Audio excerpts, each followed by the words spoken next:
Hello गाइए तो जी। गौरा रौरा थली नहाय अपना माथे चले के बा छठी घाटे। कहाँ चले कहाँ? छठी घाटे। तो रो कर है। कहाँ रो रहे हैं जी? क्या बोलो? हेलो हेलो नहीं बोलना है, गाना गा के सुनाना है। अच्छा गाना ठीक है।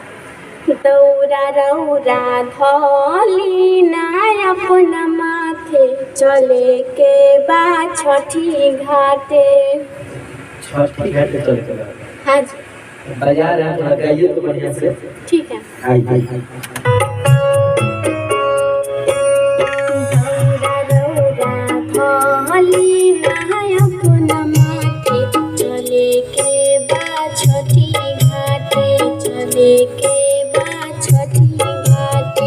पेन्हिना पियरिया महनिना बाटे चले के बा छठी घाटे चले के बा छठी घाटे चले के बा छठी घाटे।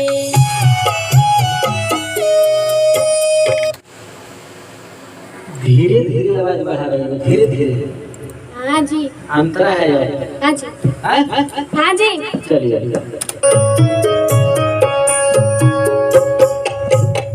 देवारों से कही के हम मुखिया मंगैनी मम्मी दी से कही के हम दौरा सजवैनी। सब लोग जात बाटे मिली साथे चले के बा छठी घाटे चले के बा छठी घाटे। रौरा रौरा थली नहाय अपना माथे चले के बा छठी घाटे चले के बा छठी घाटे। आज बहुत बढ़िया गाता हूँ, क्या बात है? छठ क्या गाना है इसलिए? छठ का गाना इससे बढ़िया गाता हूँ। हाँ जी। अब भोजपुरी वाला में खराब कर दिया। ना जी हाँ मैंने आज बढ़िया से रियाज करके आए। बढ़िया से रियाज करके आई। जी सर। चलो ठीक है, लास्ट टाइम का है ना? हाँ जी आ जाओ। आइए।